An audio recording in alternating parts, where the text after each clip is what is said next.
मणिपुर इस समय फिर से उबल रहा है और हालात ऐसे हो गए हैं कि लोग डर और गुस्से दोनों में जी रहे हैं। 7 अप्रैल की रात एक ऐसी घटना हुई जिसने पूरे राज्य को हिला दिया। रात के करीब 1 बजे एक घर पे अचानक जोरदार धमाका हुआ। उस घर में एक माँ अपने 2 छोटे बच्चों के साथ सो रही थी। एक बच्चा सिर्फ 5 साल का था और दूसरी बच्ची सिर्फ 5 महीने की। इस हमले में दोनों मासूम की मौत हो गई। अब जरा सोचिए, जो बच्चे ठीक से बोलना भी नहीं सीखे, उनका इस तरह से मारा जाना कितना दर्दनाक है। यही घटना लोगों के गुस्से का सबसे बड़ी कारण बनी। पुलिस का कहना है कि हमला किसी और को निशाना बनाकर किया गया था, लेकिन गलती से ये बच्चे मारे गए। कुछ लोगों ने कुकी ग्रुप पे आरोप लगाया, लेकिन कुकी ग्रुप ने साफ कहा कि उनका इनमें कोई हाथ नहीं है। सच क्या है ये जांच का विषय है, लेकिन लोगों के मन में शक और डर दोनों बैठ चुका है। अब सवाल ये उठता है कि इतनी भारी सुरक्षा के बीच ये हमला कैसे हो गया। तो वहाँ आर्मी है, पैरामिलिट्री है, पुलिस है,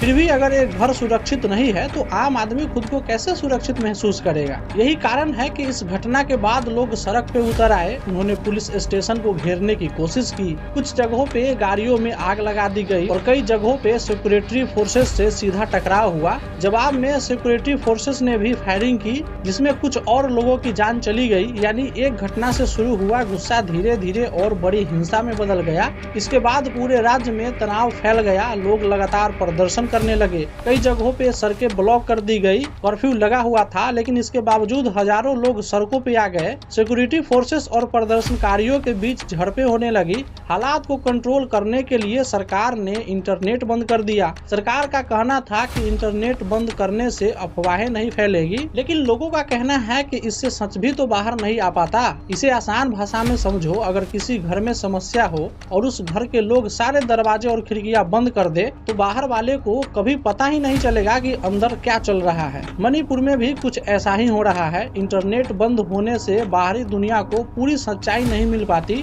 अब यह समझना बहुत जरूरी है कि ये सब अचानक नहीं हुआ। ये समस्या पिछले 3 सालों से चली आ रही है। 2023 में मणिपुर में 2 समुदायों के बीच हिंसा शुरू हुई थी, जिसके नाम है मैतेई और कुकी। धीरे धीरे ये लड़ाइयाँ इतनी बढ़ गई कि दोनों समुदाय एक दूसरे से पूरी तरह अलग हो गए।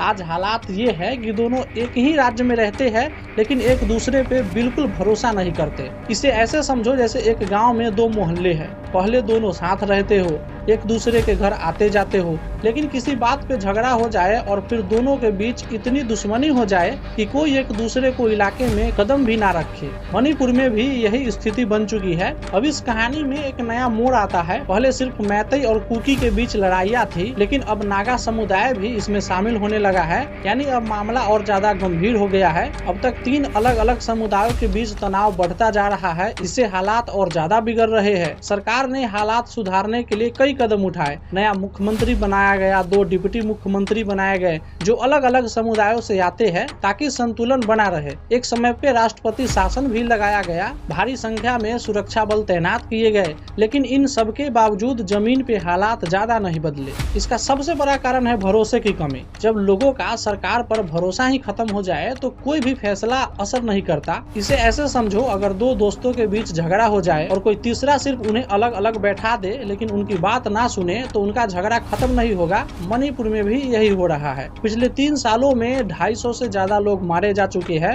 हजारों घर जल चुके हैं। लाखों लोग अपने घर छोड़कर राहत कैंप में रहने को मजबूर है। अब लोग कहते हैं कि सरकार उन्हें सुरक्षित रखने में नाकाम रही है। उनका भरोसा न सिर्फ सरकार से बल्कि सिक्योरिटी फोर्सेस से भी उठ चुका है। एक और बड़ी समस्या है हथियार की। जब 2023 में हिंसा शुरू हुई तब कई पुलिस स्टेशन और आर्मी लूट लिए गए। वहां से बड़ी मात्रा में हथियार लोगों के हाथ लग गए। आज हालात ये है कि आम लोगों के पास भी बंदूकें हैं। अलग अलग ग्रुप्स के पास अपने अपने हथियार है। इससे हिंसा रुकने के बजाय और बढ़ती जा रही है। अब बात करते हैं इस पूरे विवाद की जड़ की। असली कारण जमीन और अधिकार का विवाद है। एक मुद्दा ये उठा कि मैतेई समुदाय को अनुसूचित जनजाति का दर्जा दिया जाए। अगर ऐसा होता तो उन्हें ज्यादा हथियार मिलते और वो पहाड़ी इलाकों में जमीन खरीद सकते। कुकी समुदाय को डर था कि इससे उनकी जमीन और पहचान खतरे में पड़ जाएगी। इसी डर और असुरक्षा से ये संघर्ष शुरू हुआ। इसे आसान उदाहरण से समझो, अगर 2 लोग एक जमीन पे रहते हैं और अचानक एक को ज्यादा ताकत मिल जाए और वो दूसरे की जमीन में भी दावा करने लगे तो दूसरा इंसान डर जाएगा और लड़ाइयाँ शुरू हो जाएगी। मणिपुर में भी यही हुआ। आज हालात ये है कि मणिपुर अलग अलग हिस्सों में बट गया है। लोग एक दूसरे के इलाकों में जाने से डरते हैं। हर तरफ डर, शक और गुस्सा है। सबसे दुखद बात यह है कि इस पूरे संघर्ष में सबसे ज्यादा नुकसान आम लोगों का हुआ है। बच्चे मारे जा रहे हैं, महिलाएं पीड़ित है, परिवार बिखर गए हैं। सच ये है कि इस लड़ाई में कोई भी जीत नहीं रहा, ना मैतेई, ना कुकी, ना नागा। हर कोई सिर्फ नुकसान झेल रहा है। अब सवाल ये उठता है कि जब सरकार ने इतने सारे कदम उठाए, इतने सारे सुरक्षा बल तैनात किए, तो फिर हालात सुधर क्यों नहीं रहे हैं? इसका सीधा सा जवाब है कि समस्या सिर्फ कानून व्यवस्था की नहीं है, बल्कि दिल और दिमाग की भी है। जब लोगों के बीच भरोसा खत्म हो जाता है तो सिर्फ बंदूक और फोर्स से शांति नहीं लाई जा सकती। मणिपुर में आज सबसे बड़ी समस्या यही है कि तीनों समुदायों के बीच भरोसा पूरी तरह टूट चुका है। मैतेई को लगता है कि सरकार उन्हें बचाने में नाकाम है और कुकी ग्रुप्स को रोका नहीं जा रहा है। कुकी समुदाय को लगता है कि उन्हें गलत तरीके से निशाना बनाया जा रहा है और उनकी जमीन और पहचान खतरे में है। नागा समुदाय अब कह रहा है कि उनकी सुरक्षा भी खतरे में है और उनके खिलाफ हो रहे हमलों पे कोई सख्त कार्रवाई नहीं हो रही है। यानी हर कोई खुद से पीड़ित मान रहा है और दूसरे पे शक कर रहा है। जब हर व्यक्ति को लगे कि उनके साथ अन्याय हो रहा है तो वो गुस्से में आ जाता है और यही गुस्सा धीरे धीरे हिंसा में बदल जाता है।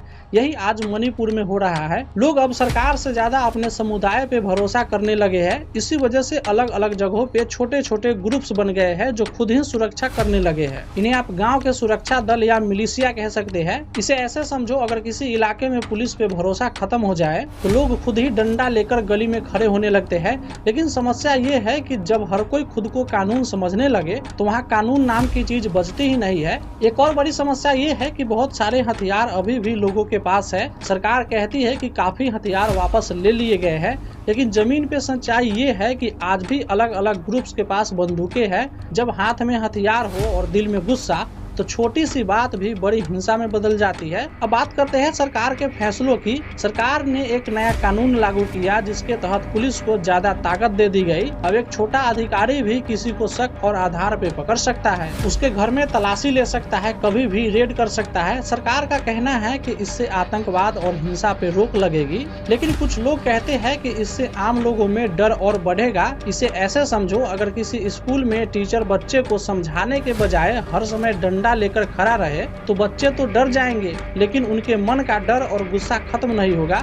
मणिपुर में भी यही डर देखने को मिल रहा है। अब एक और बात समझनी जरूरी है। पिछले कुछ समय में मणिपुर से कुछ सुरक्षा बल हटाकर दूसरे राज्यों में भेजे गए, खासकर चुनाव वाले राज्यों में। इससे मणिपुर के लोगों को लगा कि उनकी समस्या को उतनी गंभीरता से नहीं लिया जा रहा है। लोगों का कहना है कि जब उनका राज्य जल रहा है तो फोर्स हटाना सही फैसला नहीं है। अब जरा आम लोगों की हालत समझो। हजारों लोग अपने घर छोड़कर राहत कैंप में रह रहे हैं। ये कैंप कोई आराम की जगह नहीं होते। वहाँ ना सही खाना मिलता है, न अच्छी सुरक्षा और ना ही भविष्य से कोई उम्मीद। बच्चे पढ़ाई नहीं कर पा रहे हैं, परिवार टूट रहे हैं और लोग बस किसी तरह दिन काट रहे हैं। एक बहुत दुखद बात ये भी है कि इस हिंसा में सिर्फ लोग ही नहीं बल्कि बच्चे भी शिकार हो रहे हैं। कई घटनाओं में मासूम बच्चों की जान चली गई, महिलाओं के साथ गलत हुआ और कई परिवार हमेशा के लिए टूट गए। लेकिन इन सब खबरों को उतनी जगह नहीं मिलती जितनी मिलनी चाहिए। अब सवाल ये है कि समाधान क्या है? क्या सिर्फ और ज्यादा फोर्स भेजने से समस्या हल हो जाएगी?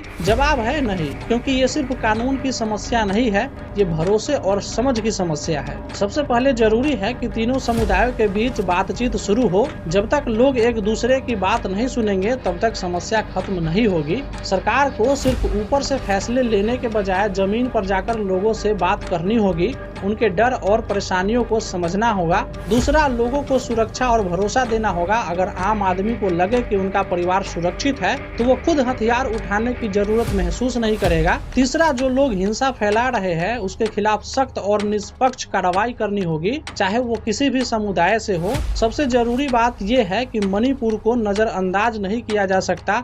ये भी हमारे देश का हिस्सा है और वहाँ के लोग भी उतने ही जरूरी है जितने किसी बड़े शहर के। अगर किसी घर का एक कमरा जल रहा है और हम बाकी घरों को सजाने में लगे रहे तो पूरा घर खतरे में पड़ जाता है। आज मणिपुर में जो हो रहा है वो सिर्फ एक राज्य की समस्या नहीं है, बल्कि ये एक चेतावनी है कि अगर समय रहते हालात नहीं संभाले गए तो ये और गंभीर हो सकता है। वहाँ के लोग सिर्फ एक चीज चाहते हैं, सुरक्षा और शांति। आखिर में एक बात बहुत साफ है, इस लड़ाई में कोई भी नहीं जीत रहा है। हर तरफ सिर्फ नुकसान है, दर्द है और डर है। बच्चे, महिलाएं, बुजुर्ग, जवान, हर कोई हिंसा का शिकार हो रहा है। और जब तक हम समस्या को समझकर इसकी सही समाधान नहीं ढूंढेंगे तब तक ये आग बुझने वाली नहीं है। बाकी इस पूरे मुद्दे पे आपकी राय क्या है? आप अपनी राय नीचे कमेंट बॉक्स में जरूर शेयर कीजिए। और ये वीडियो अच्छी लगी हो, जानकारी यूजफुल लगी हो तो इस वीडियो को लाइक कीजिए, ज्यादा से ज्यादा लोगों तक शेयर कीजिए।